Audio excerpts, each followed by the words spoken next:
Shalom, this is Rabbi Klein from the Greater Miami Jewish Federation. This week we are introduced to Abraham.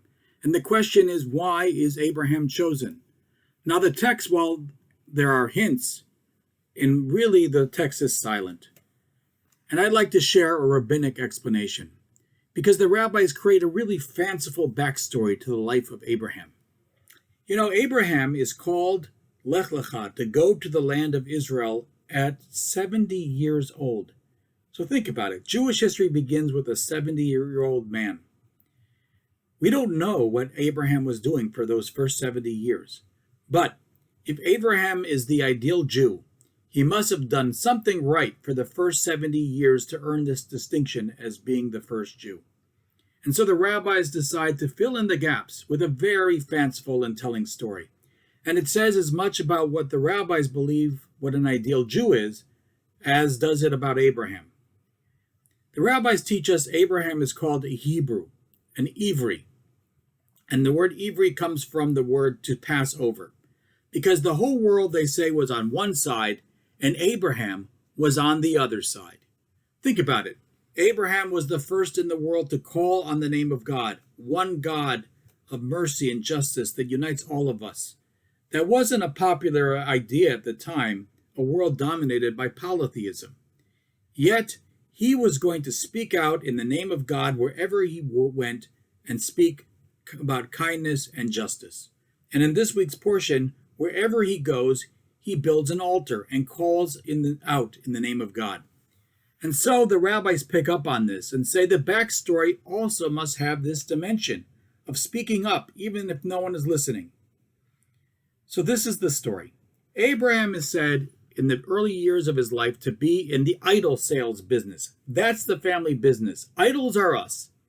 According to ancient legends, when people came, they looking for their idol, Abraham would talk to them and end up dissuading them from buying them.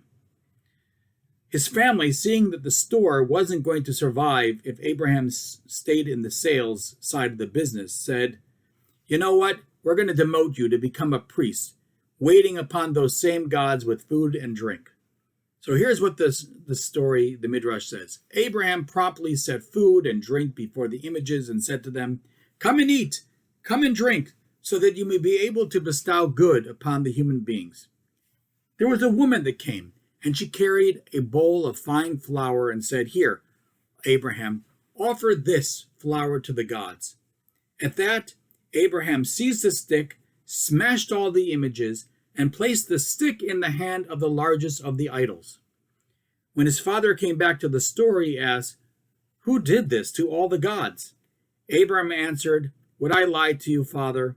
A woman came with a bowl of fine flour and said, 'Here, offer this to the gods.' When I offered it, one god said, 'I want to eat first.' And then another god said, 'No, I want to eat first.' Then the biggest idol rose up and smashed all the other idols." His father said, "Are you making fun of me? These idols can't do anything." Abraham answered, "You say they cannot? Let your ears hear what your mouth is saying." Yes, Abraham spoke out against falsity, against idolatry, and always spoke out in the name of God. That's a cute story that's told in many Hebrew schools, but in fact, the continuation of the narrative is not so funny, and the narrative becomes much darker. Because you see, because he's speaking out for his values, for God, he's arrested for heresy and subversion, and put on trial by the king of Babylonia, Nimrod. And the Midrash recounts the following. "Let us worship fire," Nimrod says. Abraham responds, "Let us rather worship water, which quenches the fire." "Okay," Nimrod says, "let us worship water."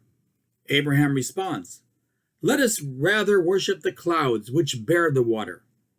Nimrod responds, "Okay, Abraham, then let us together worship the clouds." Abraham says, "Let us worship the wind, which disperses the clouds." Nimrod's getting tired and says, "Let us then worship wind." Abraham responds, "Let us worship human beings, which can stand up to the wind." Avram continues to argue against Nimrod and does not recant his views. Finally, Nimrod says, "You know what? You're just making fun of me. You're just bandying words. And we're going back to plan A, worshiping fire. But you know what I'm going to do? I'm going to cast you into that fire. And let's see if your God, who you adore so much, whether that God will come and save you from it." So Nimrod casts Abraham into the fire. God miraculously saves Abraham from the fire, saves his life. But there is a cost. Abraham not only becomes the first Jew, Abraham becomes the first survivor. Abraham emerges from the crematoria. He will forever need to push forward in life. He will need to be resilient. And Abraham will be forever carrying with him this primal trauma, in the words of my colleague, Rabbi Jeff Salkin. So the rabbis understand that Abraham is not only the first Jew, he is the first survivor. And I think there are some important lessons for us. Abraham teaches us two things. First, Abraham says we need to speak truth to power. We are Hebrews. Our role is to proclaim God's justice and mercy in this world. Our role is always to be a social critic, always to challenge. And that role is not easy because we are positioned sometimes as outsiders, as social critics. We may be at times the objects of hatred. And that's what we're seeing in the United States today. In the U.S., we are entering some very uncertain times, and we can all feel that deep-seated anxiety. And yet, like Abraham, we too must speak truth during times of falsity. And we also must be like Abraham, to not succumb to trauma and anxiety, but we need to have faith like Abraham and be resilient, because that is our role as Jews. Wishing you all a very Shabbat Shalom.